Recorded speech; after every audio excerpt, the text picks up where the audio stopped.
नमस्कार दोस्तों, मैं आनंद सर आपका एक बार फिर से मैथमेटिका के YouTube चैनल पर स्वागत करता हूं। मित्रों, आज की हमारी चर्चा का विषय है पॉलिटेक्निक से संबंधित बहुप्रतीक्षित टॉपिक हम कह सकते हैं, जिसे हम लोग सरल रेखा कहते हैं। ठीक है, सरल रेखा से कम 3 से 5 सवाल तक हमारे एग्जाम में पूछ लिए जाते हैं, तो काफी ये इंपॉर्टेंट है, बहुत महत्वपूर्ण है। दूसरी बात ये भी है कि ये चैप्टर भी काफी बड़ा है। इसमें हमें 2 से 3 भाग भी लग सकते हैं, मिनिमम 2 मैक्सिमम 3 भाग लग सकते हैं बड़े आराम से।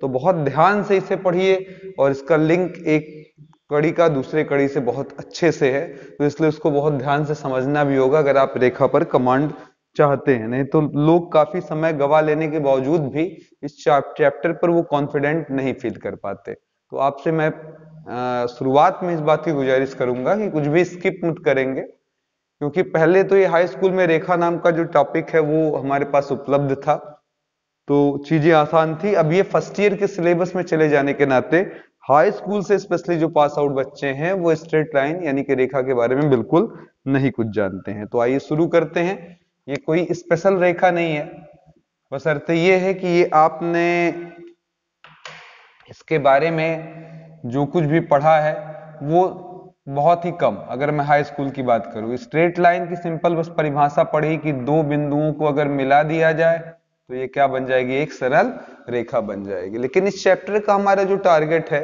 वो इस तरीके की बात नहीं है, हर तरीके की रेखा के समीकरण के बारे में हमें चर्चा करनी है। तो आइए शुरुआत करते हैं। इसमें यहां पर सबसे पहले सबसे सरलतम रेखा की जो है पहला हमारा पैरेलल टू एक्सिस। ठीक है, पैरेलल टू एक्सिस यानी कि किसी भी एक अक्ष के समांतर रेखा का। ठीक है, तो सबसे पहले उसमें शुरुआत करेंगे जब रेखा यानी कि जब स्ट्रेट लाइन, जब रेखा एक्स अक्ष के समांतर हो, एक्स अक्ष के समांतर हो, ये हमारी पहली हेडिंग रही। ठीक है, समांतर हो यानी कि when line is parallel to x axis। बहुत ही सिंपल सी चीज है, केवल आपको कॉन्सेप्ट समझना है और यूज करना है। अगर हमारी कोई भी लाइन इस x अक्ष के समांतर हुई, ठीक है, पैरेलल हुई, तो आपको कुछ करना नहीं। जैसे मान लीजिए यहां पर है, ऐसे पैरेलल है ये, और यहां से दूरी उसकी हम मान लेते हैं कि यहां से उसकी दूरी b है, तो इसका इक्वेशन हो जाएगा y बराबर b। ठीक है, ये जो डिस्टेंस है इसको मेजर कर ले या दिया होगा तो वहां पर हो जाएगा y बराबर b। अगर x के समांतर है यानी कि x अक्ष के पैरेलल है तो इक्वेशन हो जाएगा y बराबर b। इसी प्रकार अगर किसी ने सेम यही हिसाब किताब बनाया और कह दिया सर y अक्ष के समांतर, जब रेखा y अक्ष के समांतर हो, y अक्ष के समांतर हो, ठीक है, ये कर दिया यानी कि when line is parallel to y axis, मतलब जब हमारी रेखा y एक्सिस के क्या हो जाए, समांतर हो जाए। कैसा बनेगा डायग्राम, तो मित्रों ये देखिए आपका ये दोनों अक्ष बन गया, यहां पर हमने एक लाइन ऐसे खींच दी। अब ये दूरी हम मान लेते हैं यहां से कितना है, एज्यूम कर लेते हैं कि मान लेते हैं सर यहां से दूरी कितनी है, a। तो इसका इक्वेशन क्या हो जाएगा, तो जवाब होगा सर ये y अक्ष है, अगर दूरी a है तो इसका इक्वेशन होता है x बराबर a। तो पहले याद करिए, अच्छे से दिमाग में बैठाइए कि x अक्ष के पैरेलल होगा तो y बराबर समथिंग, y अक्ष के पैरेलल होगा तो x बराबर समथिंग। ठीक है, ये हमारा फॉर्मूला होगा। इसमें b या a क्या बता रहा, दूरी। अब देखिए जैसे मैंने आपसे सिंपल सवाल पूछा, जैसे क्वेश्चंस देखिएगा सिंपल सिंपल में, अगर मैं यहां पर पूछूं तो x अक्ष से 5 मात्रक की दूरी पर, 5 मात्रक की दूरी पर स्थित रेखा का, ठीक है, स्थित रेखा का समीकरण, रेखा का समीकरण, ठीक है, जो x अक्ष के समांतर हो, x अक्ष के समांतर हो। ठीक है, अब यहां पर देखिए कितना सिंपल क्वेश्चन है, x अक्ष से 5 मात्रक की दूरी पर, यानी कि डायमेट्रिकली मैं अगर आपको समझाऊं डायग्राम के सहायता से, तो ये हमारा x एक्सिस हो गया, इस x एक्सिस से कितनी यूनिट की दूरी पर, +5 की दूरी पर एक लाइन ऐसे खींच दी गई। क्या इक्वेशन होगा, अगर x है तो क्या लिख लेंगे यहां, y बराबर 5। ठीक है, डिस्टेंस मिल गया, वहां पर y बराबर 5। यहीं पर अगर मैंने उल्टा कर दिया होता हमने क्या कहा होता कि सर जी ये x पर दिया है और अब हम क्या कर दे रहे हैं, यहाँ पर बदल कर y कर दे रहे हैं। y अक्ष से 5 मात्रक की दूरी पर स्थित रेखा का समीकरण जो y अक्ष के क्या हो, समांतर हो। तो इस स्थिति में अब क्या करेंगे, दूसरा लाइन खींचेंगे और बोलिए y के समांतर। तो ये y अक्ष आपका रहा यहाँ से लगभग 5 मात्रक की दूरी पर, ऐसे आप ले लें 1 2 3 4 5 और यहाँ पर एक लाइन खींच दें। अब इसका इक्वेशन पूछा जाए तो x बराबर क्या हो जाएगा 5, y के समांतर, तो x बराबर 5। क्लियर हो गया। अब यहाँ पर देखिए एक चीज और भी है, बहुत बार ऐसा होता है बच्चे सोचते हैं कि सर जी ये कैसे हो पाएगा, ये तो माइनस में दे दिया। लेकिन आप जानते हैं, देखिएगा ये अगर हम बात करें चिन्हों की तो ऊपर प्लस और नीचे, इधर देख लीजिएगा जरा इस बात को, ऊपर प्लस, ठीक है, और नीचे क्या, माइनस। दाएं प्लस और बाएं क्या होता, माइनस। मतलब अगर ऊपर की तरफ चलेंगे तो y की वैल्यू पॉजिटिव होगी, नीचे आएंगे तो y निगेटिव। दाएं तरफ चलने पर हमारा क्या होता है, x अक्ष हमारा पॉजिटिव होता है, इधर आने पर हमारा x अक्ष क्या होता है, निगेटिव हो जाता है। तो इस बात का ख्याल रखिए। और अगर ऐसे सवाल ही देखिए मैंने पूछा कि y अक्ष से -5 मात्रक की दूरी पर स्थित रेखा का समीकरण जो y अक्ष के समांतर हो, तो आपको इसमें कोई चौंकने की जरूरत नहीं है। ये देखिए y अक्ष बनाया आपने फट से और यहां से 5 मात्रक पीछे लिया, 1 2 3 4 5, ऐसे -1 -2 -3 -4 और -5। यहाँ डॉटेड लाइन लगाकर हमने इसको एक बार खींच लिया। अब बताइए किसके समांतर है, y के। तो यहाँ पर क्या हो जाएगा, x बराबर कितना, -5, x बराबर -5, ये इसका इक्वेशन हो जाएगा। मुझे लग रहा है कि आपको सारी चीजें समझ में आ रही हैं। अब चलिए जरा एक अच्छा सा सवाल लगाते हैं, उसके बाद एक बहुत अच्छा सवाल लगाते हैं, ठीक है। तो आराम से समझेंगे, बहुत मजा आएगा, इजी लगेगा ये टॉपिक। नहीं तो और लिंक भी जोड़ते चलेंगे, एक टॉपिक खत्म हुआ तो इसका मतलब हमारी जिम्मेदारी नहीं खत्म हुई, हमारी जिम्मेदारी इसमें बढ़ती जाती है, क्योंकि हर टॉपिक एक दूसरे से क्या है, इंटरेक्ट है मित्रों, मिला हुआ है, टचअप है। तो इसलिए बहुत जरूरी है कि अगर हमने ये पढ़ा तो इसका अगला वाला भी खंड पढ़ने से पहले वे पिछला तैयार हो जाना चाहिए, ठीक है। चलिए आगे चलते हैं। क्वेश्चन मैंने लिखा इस तरीके से, 2, -3 से होकर जाने वाली, ठीक है, जाने वाली। पहला सवाल है हमारा x अक्ष के समांतर, x अक्ष के समांतर, और दूसरा हमारा है b है y अक्ष के समांतर। आगे लगा दिया रेखा का समीकरण, ठीक है, रेखा का समीकरण क्या होगा, ठीक है। A line passing from 2, -3, ध्यान से सुन ले, a line passing from 2, -3 and the question is which is parallel to x axis, first question, second question which is parallel to y axis, रेखा का समीकरण क्या होगा। अब देखें, अभी पहले मैं एक बार डायग्राम से समझा दूं फिर आपसे एक बार ऑब्जेक्टिव तरीके से मैं बता दूंगा कि कैसे आपका काम बन जाएगा। तो देखिएगा यहाँ पर क्या लिखा है, 2, -3, तो 1 2। अब -3 का मतलब ऊपर या नीचे, तो जवाब होगा नीचे, तो 1 2 3, ये पॉइंट हो जाएगा आपका 2, -3। फिर से देख लीजिए ये दूरी कितनी है, 2, नीचे की तरफ ये दूरी कितनी है, 3, ठीक है। तो यहां पर हमें लाइन खींचनी है, ध्यान से देखिएगा, यहां पर हमें लाइन खींचनी है एक बार, किसके पैरेलल, y एक्सिस के। तो ये देखिए y अक्ष के समांतर, यानी कि पैरेलल टू y अक्ष, y एक्सिस, y अक्ष के समांतर, कितनी दूरी पर, 2 मात्रक की दूरी पर, at a distance 2 unit from y axis, 2 मात्रक की दूरी पर, ठीक है। अगर इसका पूछा जाए तो क्या कहेंगे, कहेंगे सर जी y के लिए पूछा जाएगा तो फॉर्मूले में क्या आएगा, x बराबर 2, ठीक है। इसी तरीके से इधर भी देखिए। अब यहीं से अगर मैं एक लाइन ऐसे खींच दूं, ये देखिएगा जरा, इसको मैंने ऐसे शेडिंग कर दी ताकि आप आराम से अंतर से देख सके। तो अब ये जो लाइन खींची गई वो क्या है, तो जवाब है सर जी ये x अक्ष के क्या है, पैरेलल है। कितनी दूरी पर है, जवाब है 3 मात्रक की। अब अगर x की से है, लेकिन एक मिनट और, यहाँ -3 है, तो अगर x से -3 की दूरी पर है तो x के पैरेलल होने पर y यूज किया जाता है, और यहाँ पर क्या लग गया हमारा -3। कोई मुश्किल काम मुझे नहीं लग रहा, कोई मुश्किल है, तो y बराबर क्या हो जाएगा, -3, पक्का है, क्लियर है। तो ये हो गया आपका इक्वेशन, आसान है, ठीक। अब यहां से अगर आप पकड़ ले तो देखिए x अक्ष के पैरेलल पूछे, यानी कि क्वेश्चन नंबर ए हो, ऐसे समझिए, तो मुजबानी देखिए कितना आसान है। अगर x एक्सिस वाला पूछे और ऐसे पॉइंट देकर पूछे तो x के लिए आप वहां पर क्या करेंगे, x अक्ष के पैरेलल में हमें क्या मिला है y, और y के पैरेलल में क्या मिला x, यानी कि उल्टा आंसर दिया करिए। जैसे देखिए x अक्ष के पैरेलल पूछेंगे तो आप जानते हैं इक्वेशन लिखा जाएगा y बराबर समथिंग, और अगर हम y के पैरेलल पूछेंगे तो हमारा आंसर दिया जाएगा x बराबर समथिंग। अब जो पॉइंट दिया है उसमें y की वैल्यू कितनी है, तो जवाब है -3, x की वैल्यू क्या है 2। आप वहां से भी वहीं पाए होंगे, ठीक है। जैसे अब मैं क्वेश्चन ये पूछूं नॉर्मली डायरेक्टली, ये आपसे 1,4 से पास आउट होने वाली वो लाइन जो क्वेश्चन मैंने पूछा पैरेलल टू x एक्सिस है, क्या है, x एक्सिस के समांतर है, ठीक है। तो आप बोलिए जब x पूछेंगे तो क्या देखोगे, y देखोगे, और आंसर देख लोगे y बराबर क्या 4, आराम से आ जाएगा, ठीक है। इसी तरीके से मैंने यहाँ पर क्वेश्चन पूछा कि 2, -2, और यहाँ पर लगा दिया पैरेलल टू y एक्सिस, यानी कि y अक्ष के समांतर पूछा, तो y पूछा तो क्या पकड़ोगे, x बराबर -2। उम्मीद करते हैं समझ में आ गया होगा।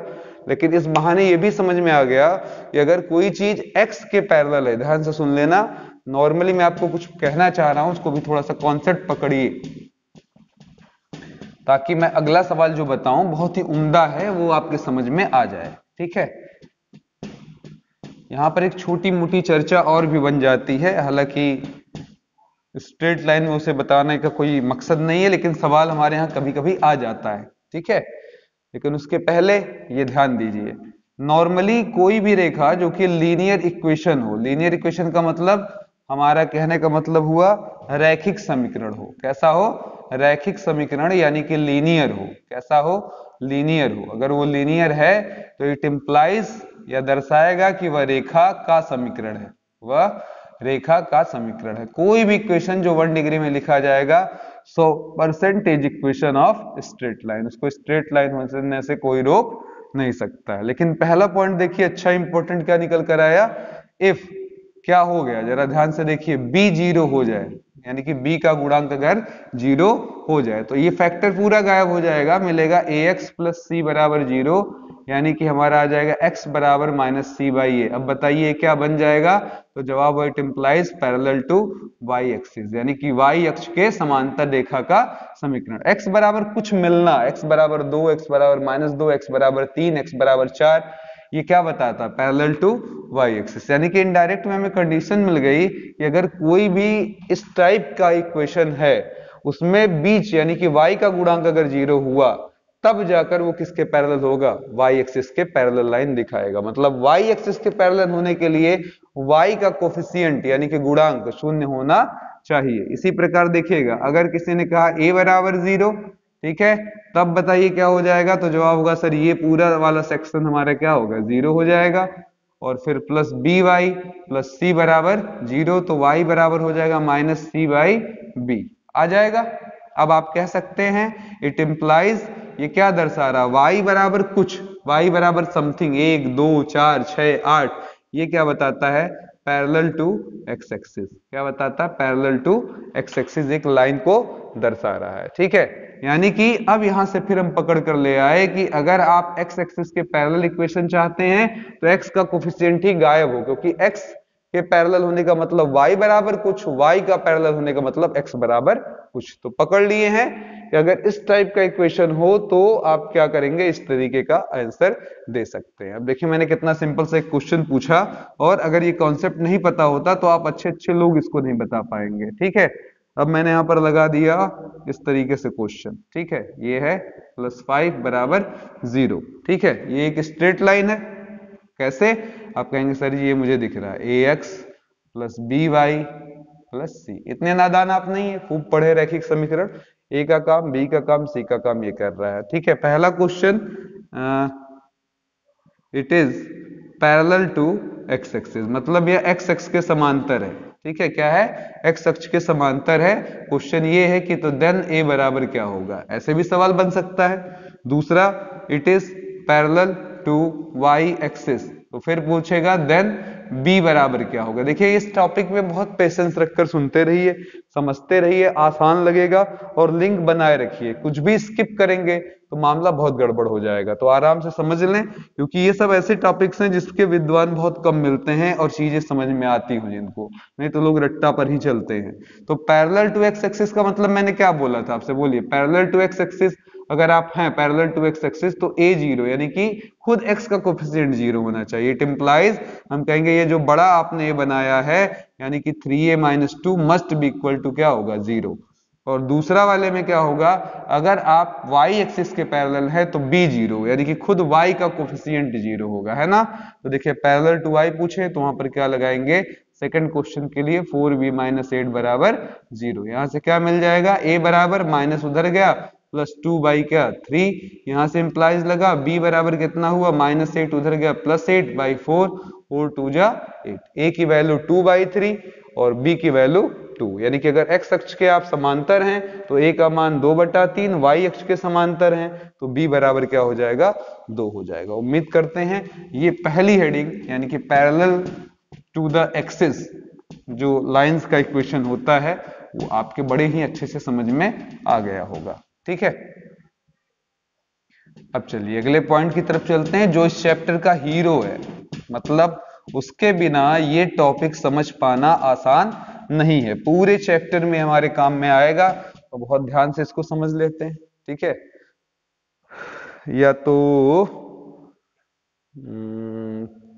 इसके बजाय हम थोड़ा सा घुमा कर चलते हैं। अभी अभी मैंने बोला आपसे ax plus B Y plus C, नहीं तो कर लेते हैं, इस हेडिंग में वैसे भी यहां तक हमें लेकर चलना ही चलना है। चलिए जरा, सबसे पहले मैंने क्या बोला आपसे कि प्रवणता बहुत इंपॉर्टेंट हेडिंग है, ठीक है। इसको इंग्लिश में हम लोग कहते हैं स्लोप, ठीक है।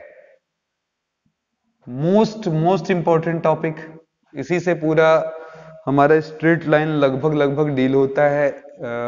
90% क्वेश्चंस में हम स्लोप की बातें करते हैं, ठीक है। तो चलिए जरा देखते हैं स्लोप में क्या समझते हैं हम कोई भी लाइन बना ले मित्रों, देखो ये हमारा एक्स है और ये वाई एक्सिस है, हम कोई भी लाइन बना ले, किसी भी तरीके की लाइन बना ले, कहीं भी बना लें, ठीक है, वो जरूर कुछ ना कुछ एंगल आपका यहां से बनाएगा, एक्स एक्सिस से बनाएगा, कुछ ना कुछ एंगल तो उसका बन रहा होगा, θ1 θ2 θ3 θ4, कुछ नाम दे ही देते हैं, ठीक है। वो कोई ना कोई एंगल वहां पर बना रहा होगा, एनी एंगल कुछ ना कुछ तो बना ही रहा होगा। तो मैंने उसको लिख दिया θ1 θ2 θ3 एंड θ4 एंड सो ऑन, ठीक है। अब अगर इसे पूछा जाए क्या कहते हैं, तो इसे हम कहते हैं कि सर ये इंक्लिनेशन है, कि मतलब आन्नति है, कोई भी रेखा कितने का एंगल बना रही है।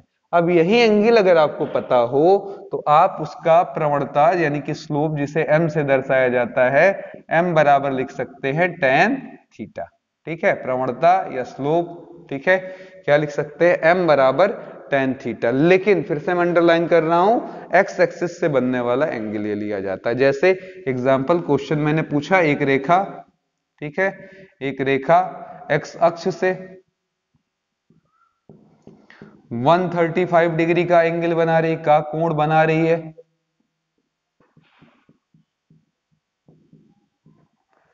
तो उसकी प्रवणता है, उसकी प्रवणता यानी कि स्लोप है कितना, ठीक है, लगा दिया।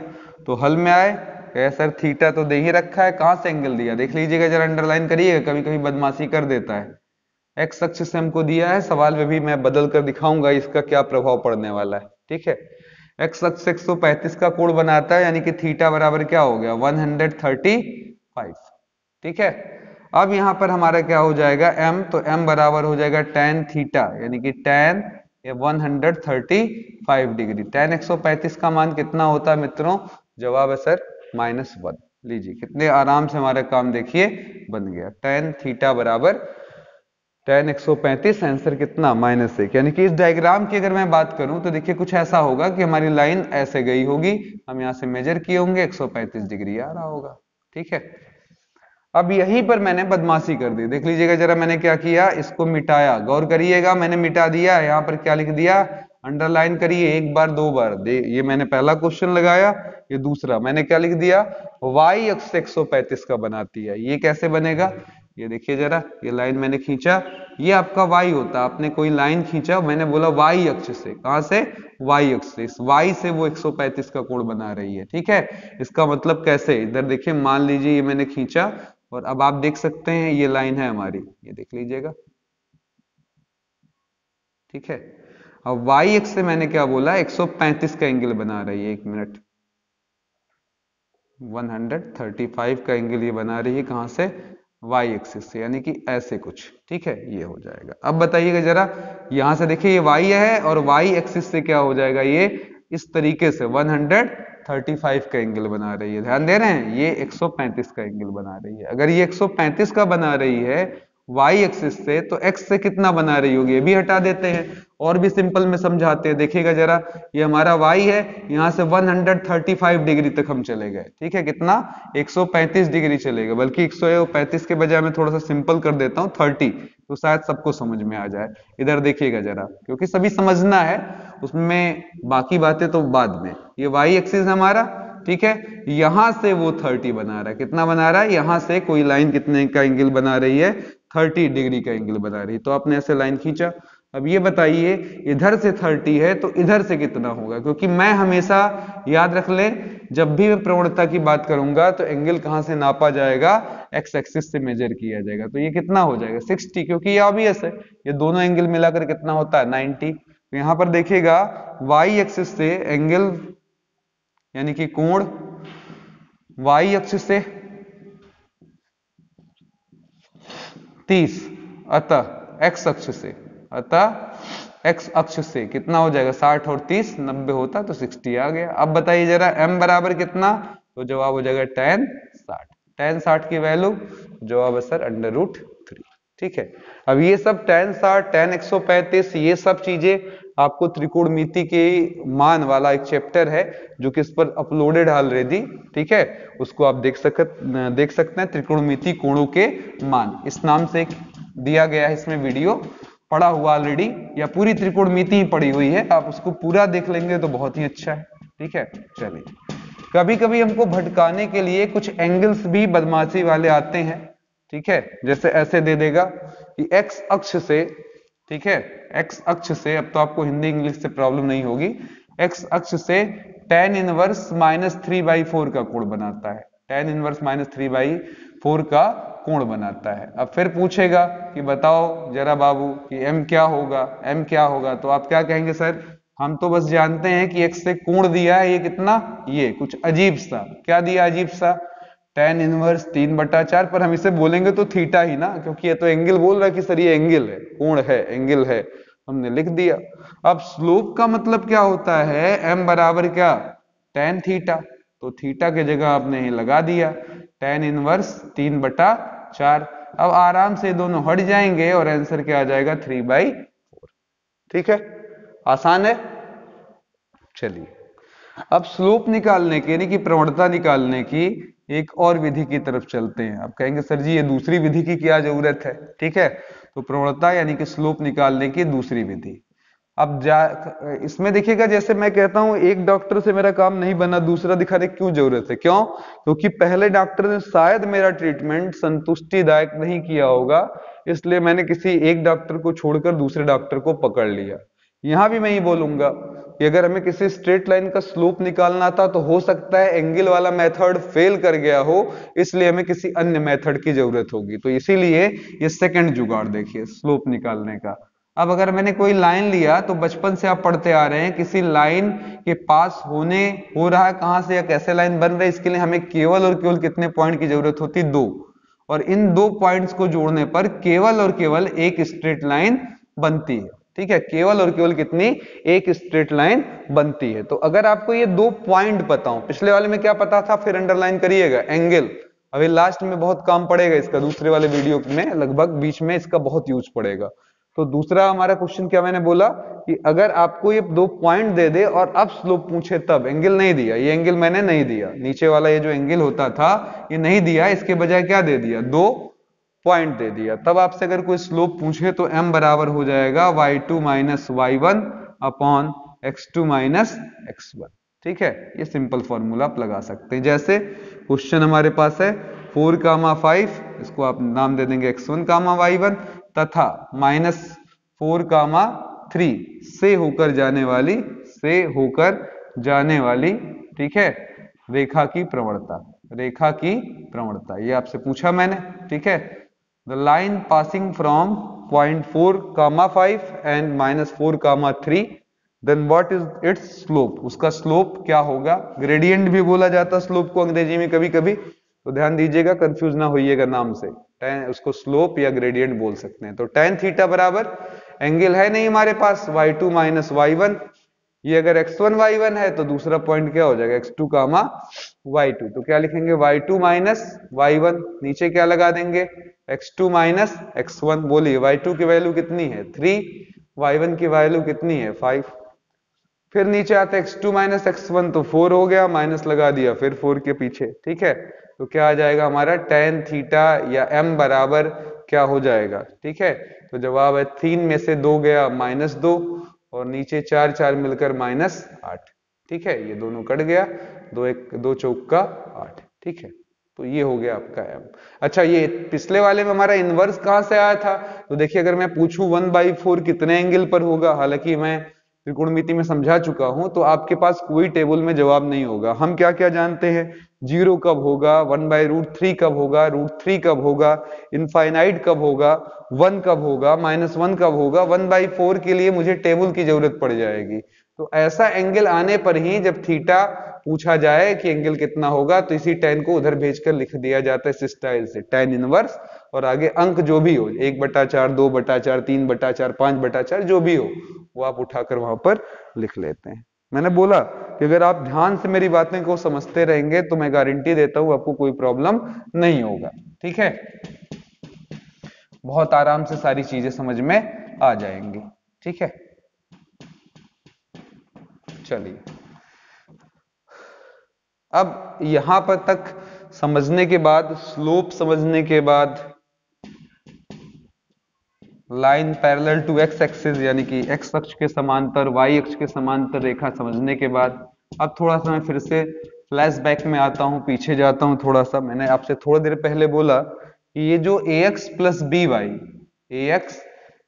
वाई प्लस सी बराबर 0 है, ये अकॉर्डिंग टू नीड, आवश्यकता के अनुसार अलग अलग रूपों में यूज किया जाता है। जैसे आप किसी के लड़के हो सकते हैं, किसी के भाई हो सकते हैं, ठीक है, किसी के प्रियतम हो सकते हैं, तो ये आपकी समस्याएं हैं और तीनों में आपका रोल अलग अलग है। ऐसे ही एक ही स्ट्रेट लाइन अलग अलग फॉर्मेट में यूज की जाती है, मतलब अलग अलग रूपों में यूज की जाती है, और उस रूप को हम अपनी नीड के हिसाब से एक्सप्रेस करते हैं। जैसे एक माँ बेटे से एक्सपेक्टेशन करती है कि मैं वृद्ध होंगी तो वो मेरा देखभाल करेगा, एक बहन एक्सपेक्ट करती है कि वो मेरी रक्षा करेगा, और एक पत्नी क्या एक्सपेक्ट करती है, तो समझदार है, हो ही चुके हैं आप। ax plus B Y plus C बराबर 0 को 3 रूपों में व्यक्त कर सकते हैं। इंपॉर्टेंट बात देखिएगा, को 3 रूपों में लिख सकते हैं, ठीक है, कौन कौन से रूप हैं, चलिए आइए। पहला, ax plus B Y plus C बराबर 0 can be expressed in 3 forms. कौन कौन से 3 फॉर्म्स हैं, पहला फॉर्म हमारा है अंतःखंड रूप। कौन सा रूप है, अंतःखंड रूप, यानी कि इसको हम लोग बोलते हैं इंटरसेप्ट फॉर्म। पहले आप केवल फॉर्म समझने की कोशिश करिए, वो क्या दिखाता, कैसे बदलेगा, क्या बदलेगा, ये कोई बहुत मुश्किल काम नहीं है। हम बहुत सारे सवाल लगाएंगे। यही जो लाइन आप देख रहे हैं, उसे हम किसी तरीके से इस फॉर्मेट में ले आएंगे। अब कैसे ले आएंगे अभी समझाया जाएगा। इस फॉर्म में ले आएंगे, इसी को हम लोग कौन सा फॉर्म बोलते हैं, अंतःखंड रूप या इंटरसेप्ट। अगर किसी भी स्ट्रेट लाइन को इस फॉर्मेट में एक्सप्रेस किया जाए, x by a y by B बराबर 1, तो वो उसका यह फॉर्मेट जो है वो अंतःखंड कहलाता है। लीजिए तुरंत ही देख लीजिए, नहीं तो बहुत लोग परेशान होना शुरू हो गए होंगे कि सर जी क्या क्या बातें हो रही है। ये लीजिए जरा, 3x प्लस 2y बराबर 6, ठीक है। अब इसमें देखिए, इस रूप में जो मैंने थ्योरी दिया है उसमें दाहिने तरफ कितना है, 1 है, तो यहां भी 1 होना चाहिए। 1 बनाने जाइए, आपको अपना जवाब मिल जाएगा। तो 3x प्लस 2y के नीचे हमने 6 से डिवाइड कर दिया। अब बताइए 1 आ जाएगा, यहाँ 2 3 जा 6 आ जाएगा, यहाँ 3 3 जा 6 आ जाएगा, तो x/2 y/3 बराबर क्या आ जाएगा 1। अब आप कंपेयर कर सकते हैं x/a y/b y/b बराबर 1, यानी कि a बराबर कितना हो गया 2, b बराबर क्या हो गया 3, मिल गया। अब ये a और b क्या दिखाता है वो थोड़ा सा देख लीजिए। ये a हमारा बताता है, देखिएगा किसके नीचे है, x के, तो x पर कटा अंतखंड, यानी कि a बराबर, ठीक है, x अक्ष पर अंतखंड की माप, x अक्ष पर अंतखंड की माप, अंतखंड की माप, यानी कि इसको अंग्रेजी में बोलते हैं इंटरसेप्ट ऑन x एक्सिस, ठीक है। इसी प्रकार b क्या है, तो देखिएगा y के नीचे ही तो है, याद करना भी कोई मुश्किल नहीं है, तो y अक्ष पर अंतखंड की माप, क्या बोलते हैं, y अक्ष पर अंतखंड की माप बोली जाती है, ठीक है। यानी कि इसको हम लोग बोलते हैं इंटरसेप्ट ऑन y एक्सिस, ऐसे बोला जाता है। क्लियर हो गया, मुझे नहीं लगता कोई प्रॉब्लम है, ठीक है। तो यहाँ पर देखिए ऐसे ऐसे ऐसे चलते चलते चलते जहां भी आ जाए आपका कितना a, वहीं लिख दीजिए a, 0, और इधर चलते चलते चलते चलते चलते चलते जहां आपको b मिल जाए, जो दूरी आपकी b जब कवर हो जाए, तो वहां लिख दीजिए 0, b। अब इन दोनों पॉइंट्स को आप क्या करिए, लाकर ऐसे मिला दीजिए, ये आपकी स्ट्रेट लाइन हो गई, जो आपको चाहिए वो रेखा ये तैयार हो गई, ठीक है। कोई दिक्कत इसमें, आसान है, x अक्ष पर y अक्ष पर क्या है, क्लियर है। अब जैसे यहां पर ही मैं पूछूं इसका डायग्राम कैसे बनेगा, तो इधर देखिएगा जरा, ये लाइन मैंने खींचा, कहा सर x पर कितने का, 2 का, तो यहां पर देखिए 1 2, यहां लगा दीजिए 2, 0, y पर कितना 3 का, तो इधर देखिएगा 1 2 3, ये हो जाएगा 0, 3। अब इन दोनों को आपस में क्या करना, आपको मिला देना, ऐसे मिला देंगे, ये आपकी स्ट्रेट लाइन बन गई। आसान है, कोई दिक्कत, कोई परेशानी मुझे नहीं लगता कुछ है। और इसमें तमाम तरीके के सवाल बन जाते हैं, जैसे एक क्वेश्चन हमसे ऑब्जेक्टिव बनता है, from which quadrant it passes, बहुत ही क्वाड्रेंट इट पासेस, ठीक है, किन क्वाड्रेंट से होकर जाता है, यानी कि किन चतुर्थांशों से, किन चतुर्थांशों से, ठीक है, थांशों से यह होकर जाता है, यह होकर जाता है। तो कितना आसान काम है, देखिएगा मैं एक एक चीज बता रहा हूं, फिर अभी और भी सवाल इसमें जोड़ते चलेंगे।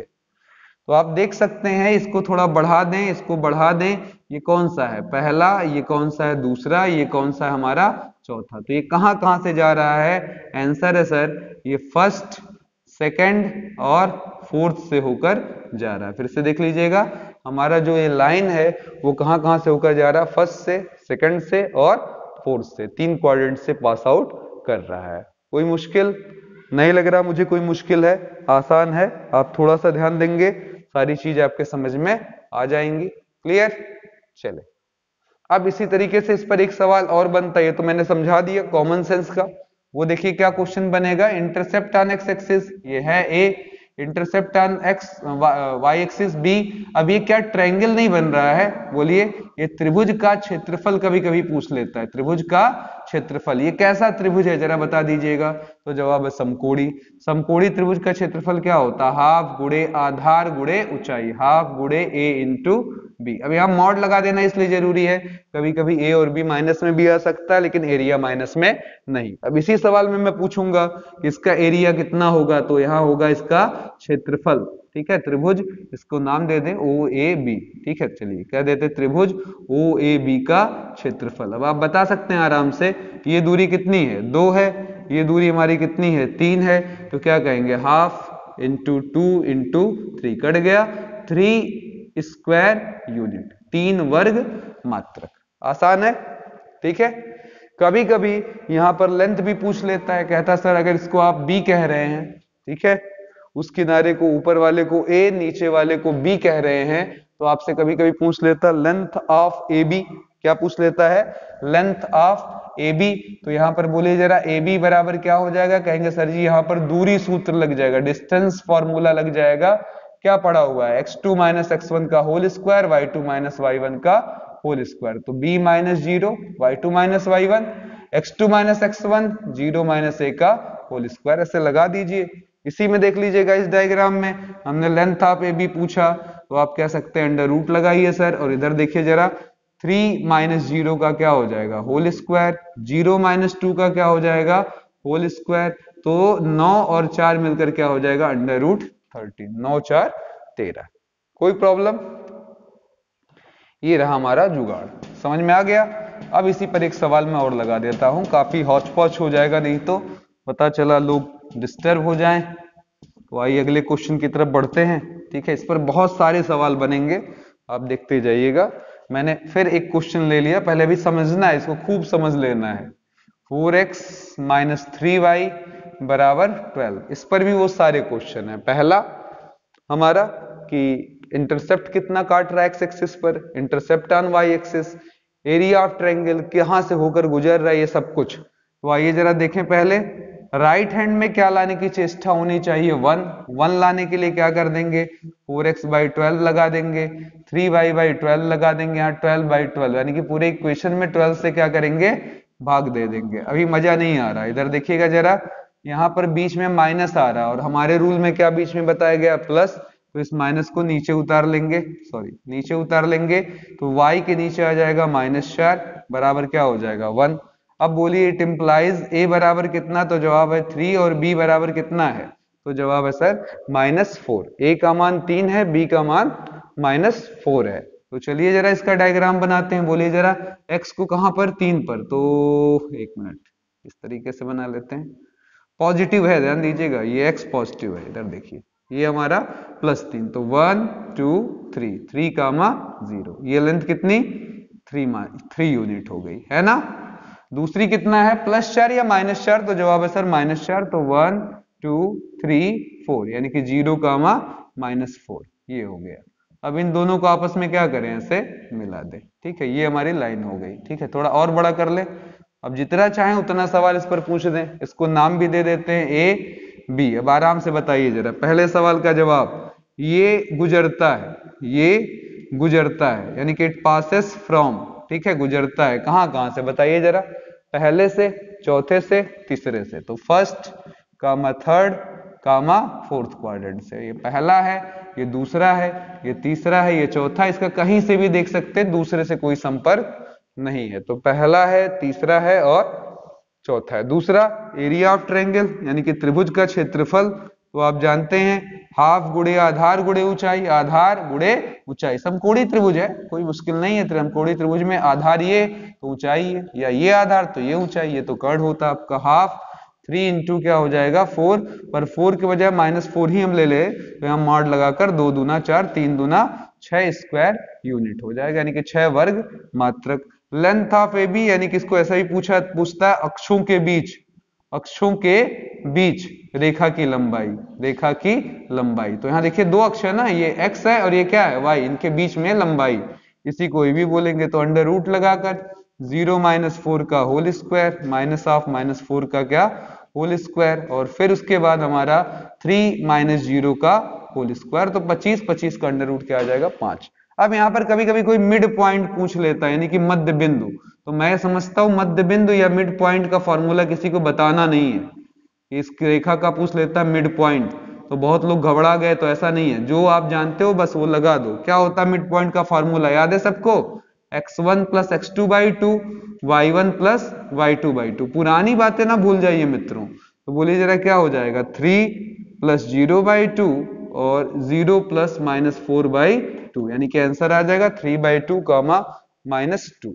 ठीक है, चलिए अगले क्वेश्चन में मैं केवल बस इतना ही पूछूंगा कि उसको आप इंटरसेप्ट फॉर्म में कैसे लिख पाएंगे। जरा देखिएगा, दो क्वेश्चन ऐसे मजेदार टाइप के। मैंने लिखा 3x + 7y = 1, ऑलरेडी राइट में क्या लिखा हुआ है 1। अब बच्चा घबरा गया कि सर ये कैसे सॉल्व होगा, राइट में तो आपने ऑलरेडी 1 लिखा हुआ है, कैसे सॉल्व होगा। ठीक है, तो जवाब है यहाँ पर x बाई क्या हो जाएगा 1/3। ये लिखने में कौन मना कर सकता, पलटेगा तो ऊपर तो जाएगा, y के नीचे क्या लिख लेंगे 1/7, ये भी पलटेगा तो ऊपर ही जाएगा, और राइट में क्या है 1। ठीक है, लीजिए ये हमारा a हो गया, ये हमारा b हो गया। एक क्वेश्चन और ले लीजिए। ठीक है, आपने भी थोड़ी देर पहले पैरेलल टू x और पैरेलल टू y पढ़ा है, तो उसी से कुछ प्रेरित इस तरीके से मैंने लिया। 4x बराबर 5, इतना ही दिया। और फिर पूछा कि सर y एक्सिस पर इंटरसेप्ट क्या है, तो देखिए यहां पर क्या है, y नहीं दिख रहा हमको, तो हम y की जगह क्या ले सकते हैं अगर नहीं है, अभी मैंने समझाया था थोड़ी देर पहले, वहां पर कोफिशिएंट क्या मान लीजिए 0। अब यहां से शुरुआत करिए, कहिए सर यहां तो 1 होना चाहिए अगर इस फॉर्मेट में लाना है, तो 1 लाने के लिए क्या कर देंगे, पूरे इक्वेशन में क्या करेंगे, 5 से क्या करेंगे, डिवाइड करेंगे। डिवाइड करने पर देखिए 5/5 लगा, यहां से 5 कट करके आ गया, 1 आ गया। अब बोलिए जरा, फिर कहेंगे सर x नीचे 5 क्या, इसको नीचे ले आइए, क्या लिख सकते हैं 5/4, यहाँ y गए, यहाँ 5 क्या 0 बराबर क्या लगा दिया 1। बोलिए कोई दिक्कत। इट इम्प्लाइज a बराबर कितना 5/4 और b बराबर कितना 5/0, जो कि क्या कहा जा सकता है, इनफाइनाइट। तो x एक्सिस का इंटरसेप्ट यानी कि x अक्ष पर अंतःखंड 5/4, y पर कितने का इनफाइनाइट, यानी कि y को काटेगा ही नहीं, ये सिर्फ क्या हो जाएगा भैया, आपका y अक्ष के पैरेलल। y अक्ष के पैरेलल लाइन कभी भी y को काट नहीं सकती, आप जान रहे हैं, ऐसे है अगर y है, ये y के पैरेलल लाइन है, कभी भी इसको क्या कर सकती, काट नहीं सकती, इंटरसेक्ट नहीं कर सकती, ये बहुत इंपॉर्टेंट बात है, पक्की है। चलिए आगे चलते हैं। इस पर बहुत सारे क्वेश्चन बनते मित्रों, एक दो क्वेश्चन की बात नहीं है, आप सुनते रहिए केवल और देखते रहिए कितने क्वेश्चन बन जाएंगे, ठीक है। एक इंपॉर्टेंट बात अगर आप जानते हो तो ठीक है, नहीं तो अपने कॉन्सेप्ट में बढ़ा लें कि अगर x1 y1 ठीक है रेखा पर पड़ेगा, लाई ऑन स्ट्रेट लाइन, रेखा पर पड़ेगा, तो उसके समीकरण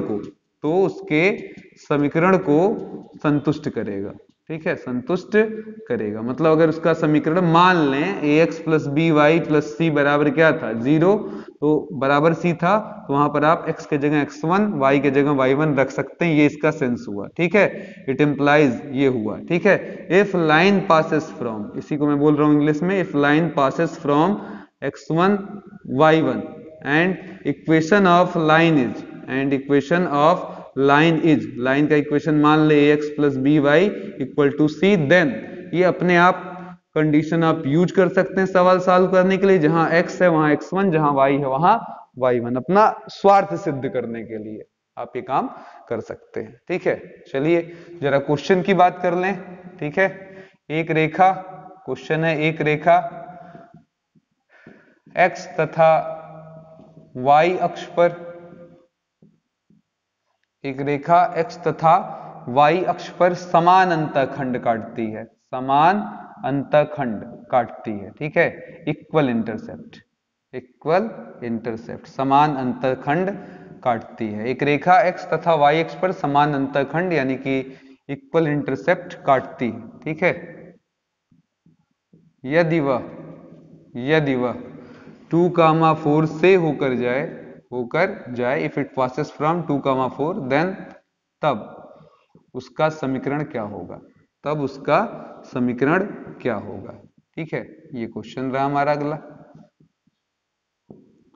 चलिए, एक रेखा x तथा y अक्ष पर समान अंतःखंड काटती है, यदि वह 2,4 से होकर जाए तो उसका समीकरण क्या होगा, ठीक है। चलिए मित्रों अब इस सवाल पर आते हैं। देखिएगा हमें दिया है समान अंतःखंड, इक्वल इंटरसेप्ट। इंटरसेप्ट कौन दर्शाता है हमारे रेखा के इक्वेशन में, a और b, तो दोनों बराबर हैं, ठीक है, गिवन दिया है हमको, ठीक है। It is given that a equal to b, a और b बराबर है, अतः रेखा का समीकरण, hence equation of straight line, रेखा का समीकरण क्या हो जाएगा, पका पकाया, तो जवाब हुआ sir x by A plus y by A बराबर 1, b के जगह भी क्या a।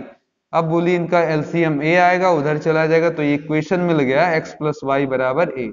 इक्वेशन हमारा यही है, लेकिन आप जान रहे हैं एक ही कोई तो वैल्यू होगी, 2 4 8 5 3 1 -1 -2 कुछ तो होगा, तो इस a को हमें पता होना चाहिए।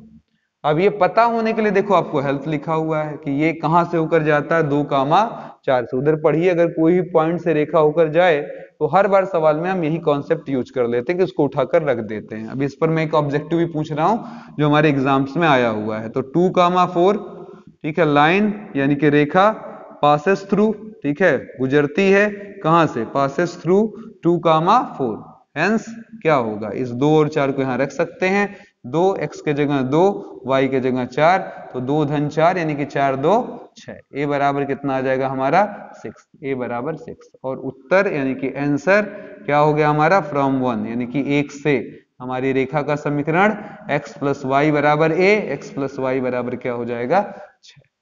ठीक है, आसान लग रहा है? बोले भाई, कोई प्रॉब्लम हो तो तुरंत कमेंट बॉक्स में कमेंट करें, मैं पूरी समस्या को दूर करने का प्रयास करूंगा। ठीक है, समझ में आ गया है? चलिए कुछ और क्वेश्चंस लगाते हैं थोड़ा सा हटकर इस पर।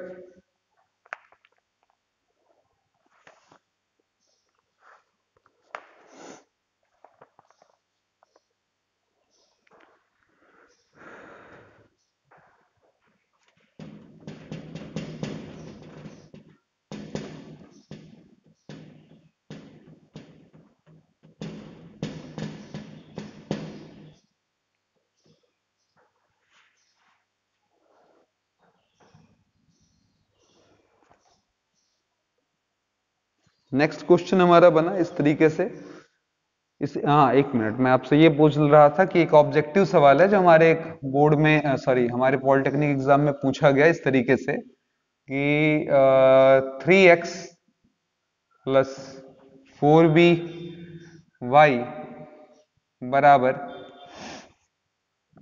2 पासेस फ्रॉम सॉरी गुजरती है, कहां से गुजरती है, ऐसा लिखा है गुजरती है 2 कामा -2 से। ठीक है, तब b क्या होगा? सिंपल क्वेश्चन है, देखिएगा एक लाइन में आंसर समझ में आ जाएगा। आप क्या कर सकते हैं, जो x है वहां क्या रख सकते हैं 2 और y के जगह -2। यही तो समझाया कि जहां से पास आउट करती है उस पॉइंट का यूज केवल आपको यही आना है सॉल्व करने में। तो 3 इंटू 2 प्लस 4b इंटू क्या हो जाएगा -2 बराबर 2, तो 3 2 जा 6, 3 दूना 6, उधर जाएगा 6 में से 2 गया -4, इधर 4 दूना 8 -8b, तो b बराबर -4 बाई -8 कट गया, 4 दूना 8 1/2, तो b की वैल्यू कितनी आ जाएगी 1/2 आ जाएगी। तो उम्मीद करते हैं ये सारा हिसाब किताब समझ में आ गया होगा। थोड़ा सा ट्रिग्नोमेट्रिकल फॉर्मेट में क्वेश्चन ले लें, एक बार आया हुआ हमारा x sin अल्फा, देख लें कितने लोग को ये ट्रिग्नोमेट्रिकल फॉर्मूला याद होगा। मैंने वहां भी बोला था जब पढ़ाया था कि बहुत इंपॉर्टेंट हमें ट्रिग्नोमेट्रिकल फॉर्मूला याद हो। ठीक है, ये है इक्वेशन, रेखा का समीकरण ये है। ठीक है, तो उस रेखा उस त्रिभुज का क्षेत्रफल बनाओ, उस त्रिभुज का क्षेत्रफल क्या होगा जो ये x तथा y अक्ष के साथ मिलकर बनाती है, x तथा y अक्ष के साथ मिलकर बनाती है। देखिएगा बहुत ही बढ़िया सवाल, मिलकर बनाती है। ठीक है, ये क्वेश्चन पुट अप हो गया। अब यहां पर मामला बच गया, देखिएगा x और y अक्ष के साथ मिलकर ये जो भी एंगल बनाती है वो आपसे पूछा जा रहा है। ठीक है, तो चलिए आइए देखते हैं क्या कर सकते हैं हम यहां पर।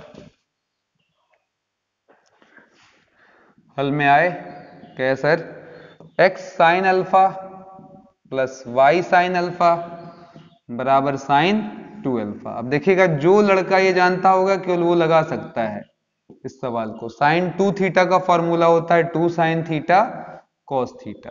ठीक है, तो 2 साइन थीटा कॉस थीटा का फॉर्मूला अगर आपको मालूम है कि साइन 2 थीटा के जगह रखा जा सकता है, तो उसी सेम पैटर्न पर देखिए साइन 2 अल्फा है जो लिखा जा सकता है 2 साइन अल्फा कॉज अल्फा। तो अब आप आराम से देखिए भाग दे सकते हैं और आपको कुछ काम की चीजें दिखने लगेंगी। नहीं तो पहले लाकर यहाँ पुटअप कर देते केवल साइन 2 थीटा नीचे भाग दे देते, या पूरे इक्वेशन में आप कहीं इसी का भाग दे दिया 2 साइन अल्फा कॉज अल्फा का, यहाँ भी, ताकि राइट हैंड में क्या आ जाए मालूम है ना, अब तो आदत बन गई होगी मित्रों, राइट हैंड में क्या आ जाए 1 आ जाए। ठीक है, तो इसी प्रयास के लिए हमने पूरे इक्वेशन में 2 साइन अल्फा कॉज अल्फा का भाग दे दिया, इधर क्या आ गया आपका 1 आ गया।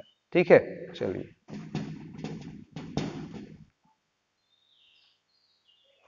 अब यहां पर हमारा साइन से साइन क्या हुआ, कट गया, ये साइन से साइन कट गया और हमारे पास आ गया x/2 कॉज अल्फा। ठीक है, y/2, एक मिनट, साइन से साइन कटा, इसमें कुछ गलत लिख लिया मैंने क्या, क्वेश्चन हमारा था कॉज अल्फा, यहां पर क्या है कॉज, तो कॉज होने पर कॉज कट जाएगा, साइन बच जाएगा। ठीक, अब बोलिए जरा क्या आ जाएगा 2 साइन अल्फा बराबर 1, तो a बराबर 2 कॉज अल्फा बी बराबर 2 साइन अल्फा, ट्रायंगल का एरिया, ठीक है, यानी कि का क्षेत्रफल क्या बताया आपको मैंने, इधर देख लीजिएगा, हाफ ऑफ ए बी, तो हाफ ऑफ ए बी यही तो होगा, बोलिए हाफ, ए का मतलब 2 कॉज अल्फा, बी का मतलब 2 साइन अल्फा, ठीक है, तो ये 2 से एक 2 कट गया और फिर से आ गया 2 साइन अल्फा कॉज अल्फा, इधर देखिए 2 sine alpha cause alpha format, यानी कि एरिया भी साइन 2 अल्फा के बराबर आ जाएगा। तो उम्मीद करते हैं ये फॉर्मेट आपके समझ में आ गया हो। अब इस पर एक अच्छा सा सवाल चलते चलते, ठीक है, इस टॉपिक से निकलते निकलते हम एक अच्छा सा सवाल लगा लेते हैं, फिर आगे बढ़ते हैं।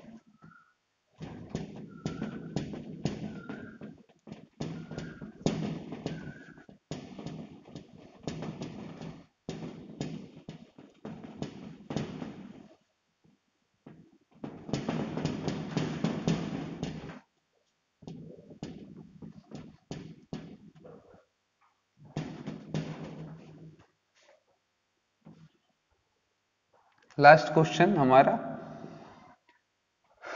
एक रेखा 2,3 से गुजरती है, ये केवल समझने वाला सवाल है, गुजरती है तथा, ये सोच समझ कर मैंने नहीं बनाया नहीं तो अंक बहुत अच्छे बनेंगे, तथा उसका या उसके द्वारा अक्षों पर कटे अंतःखंड का गुणनफल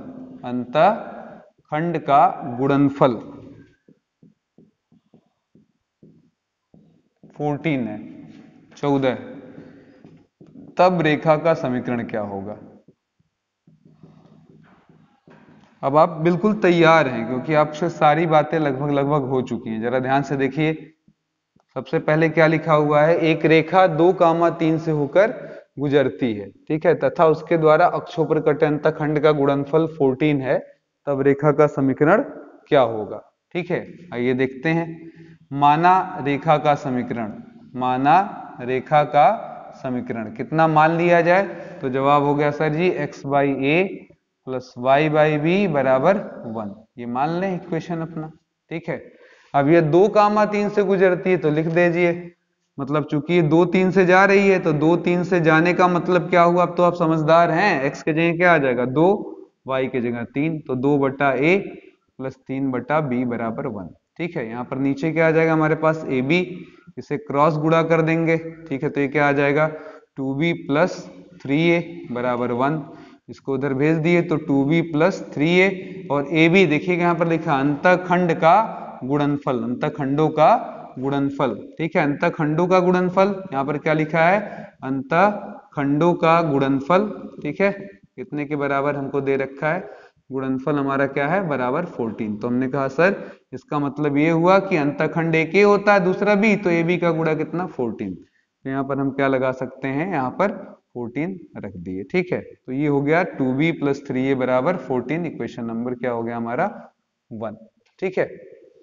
अब यहाँ पर एक चीज और भी हमको उठाकर दे सकता है, ठीक है, ये तो दे ही दिया इस तरीके से। अब इसी में कहीं भी कभी कभी इतना ही पूछ लेता है, तब ए तथा बी में संबंध क्या होगा, तब ए तथा बी में संबंध क्या होगा, तब ए तथा बी में संबंध क्या होगा, ठीक है, संबंध क्या होगा। तो आपका आंसर है कि सर संबंध होगा 2b प्लस 3a बराबर 14, आसान है, समझ में आ गया, कोई दिक्कत इसमें, ठीक है मित्रों। चलिए अब आगे बढ़ते हैं और एक आध क्वेश्चन और लगा लिया जाए, फिर हम लोग नेक्स्ट सेशन में आ जाते हैं, ठीक है।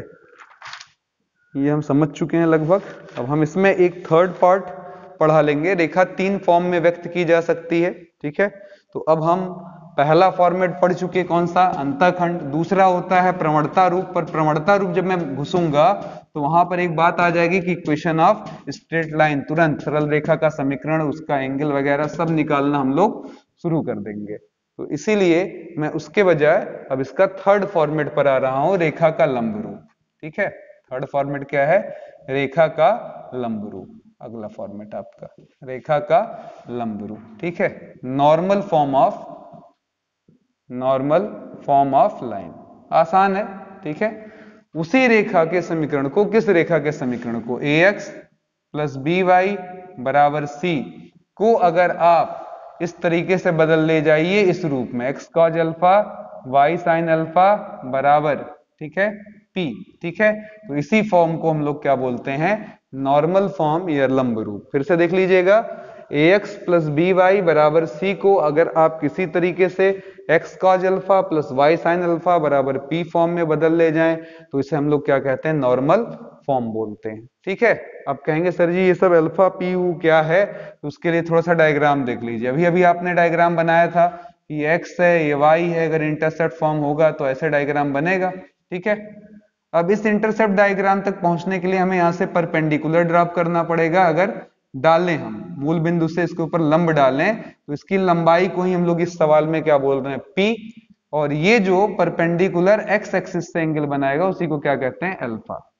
अब जैसे आपने पीछे वाले में पढ़ा, क्या पढ़ा था जरा फिर से देख लीजिएगा, अगर ये बराबर c है तो यहाँ पहले 1 लाना जरूरी है। 1 लाने के लिए आपने क्या किया था, सब में भाग दे दिया, चलिए कट गया, ये नहीं भाग रहा तो नीचे पटक दो c बाई ये नीचे पटक दो, क्या हो जाएगा c by B, intercept form आ जाएगा x by A plus y by B बराबर 1। वैसे इसका भी तो कुछ रूल होता होगा, तो जवाब है हाँ, ठीक है। क्या रूल है, अगर आपको इस फॉर्मेट में इसको बदलना है तो बदलने का नियम रूल क्या है कि आप केवल और केवल एक काम करें, केवल इक्वेशन में यानी कि समीकरण में एकदम रटा रटाया चीज है मित्रों, अंडर रूट ए स्क्वायर प्लस बी स्क्वायर, यही जो आप देख रहे हैं दोनों का कोएफिशिएंट के अंडर रूट, दोनों के वर्ग के योग के अंडर रूट से भाग दे दें, फिर से सुन लें, केवल समीकरण में अंडर रूट ए स्क्वायर प्लस बी स्क्वायर से भाग दे दें, तब x के पीछे अपने आप कॉज आ जाएगा, y के पीछे साइन आ जाएगा, और दाहिने तरफ c का मतलब जो p है, ठीक है, वो c बटा जो भी कुछ आएगा वो p बन जाएगा। और ये p क्या बताएगा, तो फिर से सुन लीजिए, अब तो आपको दिख रहा होगा, ये आपकी रेखा है, स्ट्रेट लाइन है, ये क्या है, ओरिजिन है, मूल बिंदु है, तो ये मूल बिंदु से रेखा की कौन सी दूरी, ये 90 बन रहा, तो क्या बोला जाता है, लंब दूरी। फिर से देखिएगा, p क्या है, रेखा की 0,0 यानी कि जिसको आप क्या बोलते हैं, मूल बिंदु से लंब दूरी, ठीक है, और अल्फा क्या है, यही जो लंब आपका एक्स एक्सिस से एंगल बनाए, ठीक है। तो आप तैयार हैं, कुछ करना नहीं है, फिर से मैं बोल रहा हूं मित्रों, केवल भाग देने के बाद आप आंख मूंद कर बोलिए कि x के बगल में क्या आ गया, कॉज आ गया, y के बगल में साइन आ गया, दाहिने तरफ p आ गया। एक अनिवार्य चीज याद रखी रहेगा, p हमेशा क्या होता है, पॉजिटिव, हमेशा क्या होता है, पॉजिटिव। नहीं आ रहा होगा तो बना लेना, ठीक है। अब देखिए मैंने क्वेश्चन पूछा, भी आपको समझ में आ जाएगा, x माइनस वाई बराबर 6 अंडर रूट 2, ठीक है।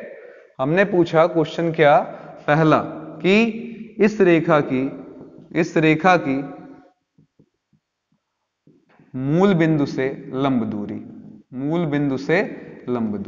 ठीक है, इस तरीके से पूछ लिया।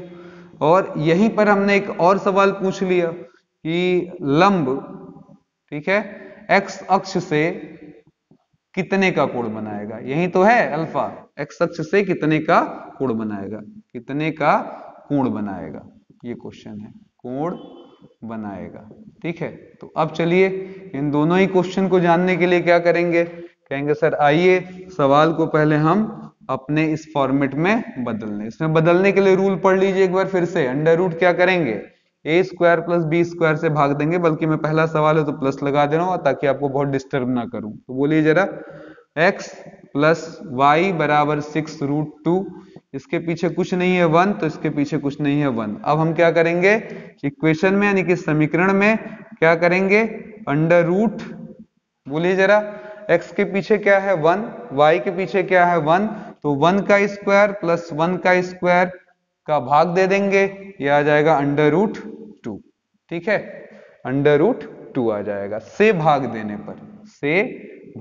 पर। अब बताइए आराम से क्या हो जाएगा, 1 बाई अंडर रूट 2 आगे x है, 1 बाई अंडर रूट 2 आगे क्या है, y है, 6 अंडर रूट 2 बाई क्या है, अंडर रूट 2 है। अब बोलिए मैंने क्या बोला था कि भाग देने के बाद ये तुरंत क्या करेगा, इसमें बदल जाएगा। तो बोलिए x के पीछे क्या आ जाएगा, तो जवाब है सर ये कॉज अल्फा बन जाएगा।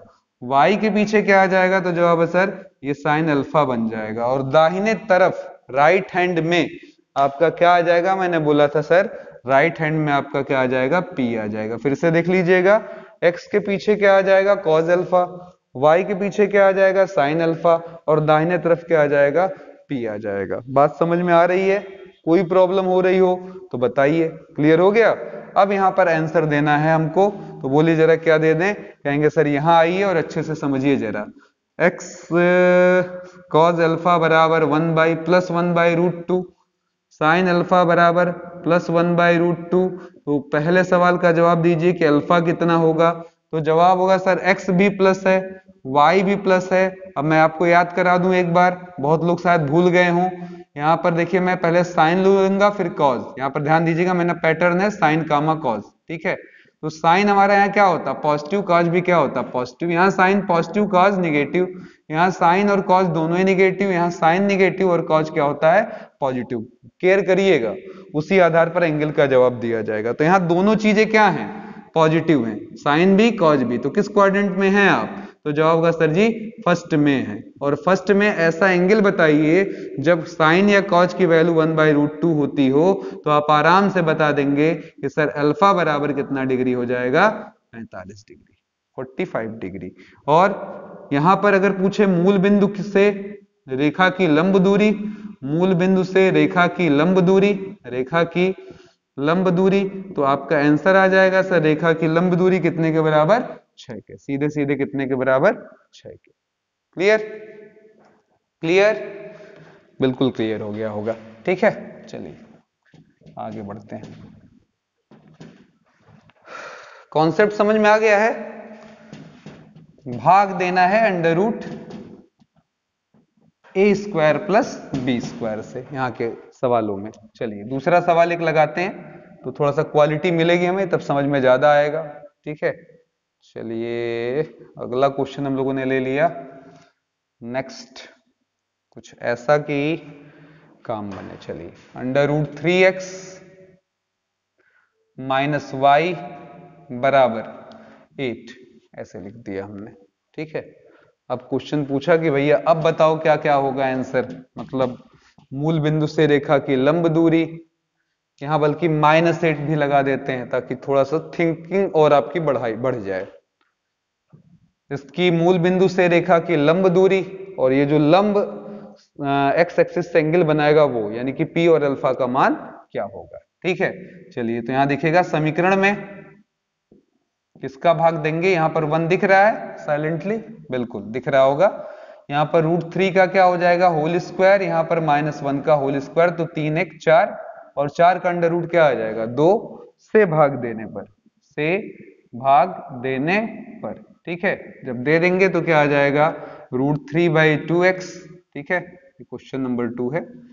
और यहां पर हो जाएगा -1/2y बराबर -8/2, 2 4 जा 8। ये राइट हैंड हमारा P दर्शाता है। मैंने बोला था P कभी भी हमेशा P क्या होगा, पॉजिटिव होगा। तो हम पॉजिटिव करने के लिए माइनस से गुणा कर दिए, तो ये माइनस, ये प्लस और ये प्लस। अब इसके बाद केवल बस आप जवाब दीजिए। अब यहाँ पर हमारा x के पहले क्या होगा, तो मैंने अभी बताया था क्या होगा, कॉज अल्फा। y के पहले क्या होगा हमारा, साइन अल्फा। और राइट हैंड में हमारा क्या होगा, p होगा। फिर से देख लीजिए, हमारा x के पीछे क्या होगा, कॉज अल्फा, y के पीछे साइन अल्फा, दाहिने तरफ क्या होगा, p। देखो मित्रों, थोड़ा सब्र करना पड़ेगा, फिर चीजें बहुत ही आसानी से समझ में आने लगती हैं। और कोई भी चीज डायरेक्ट कूद कूद कर नहीं आती है। देखिए मैंने इसीलिए पहले त्रिकोणमिति पढ़ाया, क्योंकि उसका यूज यहाँ पर देखिए आ रहा है। कई सारे भी क्वेश्चन ऐसे भी आए हमारे पॉलिटेक्निक में जिसमें त्रिकोणमिति सरसमीकाओं का भी प्रयोग हो जाता है बीच बीच में, तो वो पढ़ना इसलिए पहले जरूरी है, त्रिकोणमिति सरसमीका, क्योंकि कई क्वेश्चंस में हमारे बीच बीच में ये यूज आ जाता है। तो अब देखिए क्या आ जाएगा हमारा, कॉज अल्फा आ रहा -√3/2, साइन अल्फा हमारा आ गया 1/2। तो यहां पर हम क्या देख रहे हैं, साइन और कॉज के बीच में क्या देख रहे हैं कि सर साइन हमारा है +1/2 और कॉज है -√3/2। तो साइन प्लस और कॉज माइनस, इधर देखिए साइन प्लस और कॉज माइनस, ठीक है। तो हमें दूसरे क्वाड्रेंट में एक ऐसा एंगल चाहिए, दूसरे चतुर्थांश में ऐसा एंगल चाहिए जहां साइन 1/2 होता हो और कॉज -√3/2। आप एक खोज लीजिए, दूसरा मिल जाएगा, लेकिन दूसरे में ही। दूसरे में साइन कब 1/2 होगा, सबको मालूम होगा, अच्छे से मालूम होगा, बताइए जरा। 150 डिग्री, साइन 150 की वैल्यू कैसे निकालते हो, याद है कि नहीं? आपने पढ़ा है साइन 90 इंटू 1 प्लस 60 जो हो जाता है क्या cos 60, ये पूरा हट जाता है और cos 60 का मान क्या होता है 1/2। और अगर मैंने यहीं पर cos 150 लगा दिया होता तो वहां पर आपने पढ़ा हुआ है कि हम यहाँ cos लगाएंगे 90 इंटू 1 प्लस 60, तो cos बदलेगा साइन में, साथ में माइनस भी क्योंकि दूसरे में ये माइनस होता है। अब यहाँ पर बोले कितना आ गया √3/2, तो 150 डिग्री, यानी कि यहां से हमें एनालिसिस हुआ कि अल्फा का मान है 150 डिग्री। कितना डिग्री 150 डिग्री। और P की वैल्यू यानी कि मूल बिंदु से रेखा की लंब दूरी perpendicular distance of straight line from origin is P बराबर 4। ठीक है, चलते चलते काफी लंबी वीडियो हो गई होगी आज की, और ऐसे ही वीडियोस हमारे इसमें आएंगे कम से कम अभी 1 से 2 वीडियो, तब जाकर हमारा कवर होगा। अभी हम लोगों ने, मैं उम्मीद करता हूं कि 30 to 35% टॉपिक हम लोगों ने इसकी कवर की। ठीक है, और ये दोनों टॉपिक इस तरीके की मैंने कवर की कि इनको हम एक अलग खंड रख सकते हैं। आगे जो मैं टॉपिक लूंगा उसमें हम अलग खंड नहीं कर पाएंगे। ठीक है, काफी यूजफुल टॉपिक आ जाएगी वो रेखा का समीकरण वाले में। हालांकि यहां से भी अंतःखंड फॉर्म से हमसे सवाल बनता है। अब यही देख लीजिएगा, पॉलिटेक्निक में इस टाइप का सवाल हमसे पूछा गया था। इस तरीके का एक डायग्राम केवल दे दिया गया है, यहां से ऐसे परपेंडिकुलर डाल दिया गया है, एंगल यहाँ अल्फा बराबर 60 दे दिया गया है, यहाँ P बराबर 3 पूछा गया, इस रेखा का समीकरण क्या होगा। अब बताइए कितना आसान क्वेश्चन था। अब तो आपको समझ ही में आ गया होगा, लास्ट क्वेश्चन है, खुद बताइए जरा। अल्फा बराबर क्या दिया 60, P बराबर क्या दिया 3। अब अल्फा और P में अगर दिया है तो अंतःखंड से थोड़े साल होगा यार। अल्फा और P का यूज कौन से फॉर्म में है रेखा के, तो जवाब है सर वो हमारा लांबिक रूप यानी कि नॉर्मल फॉर्म लंब रूप में है, जिसका इक्वेशन क्या हो जाएगा इस रेखा का, उस हिसाब से x cos alpha y sin alpha बराबर क्या P। तो cos अल्फा का मतलब यहाँ हो गया 60 प्लस y sin, यहां भी अल्फा का मतलब क्या हो गया 60 बराबर P का मतलब 3। cos 60 की वैल्यू 1/2, साइन 60 की वैल्यू √3/2 बराबर 3, इनका एलसीएम उधर चला जाएगा तो x प्लस √3y बराबर 3 दूना 6, ये हमारा आंसर आ जाएगा। उम्मीद करते हैं आज का ये सेक्शन जो है वो आपको रेखा का पहला भाग खूब अच्छे से समझ में आ गया होगा। तो इसी के साथ मैं आनंद सर आपका दोस्त लेता हूं इजाजत। आपके प्यारे प्यारे कमेंट्स का हमें इंतजार रहेगा, जरूर कमेंट करिएगा क्योंकि हमको वेट है उसका। ठीक है, बाकी बातें अगले क्लास में करते हैं। धन्यवाद देखने के लिए हम लोगों को।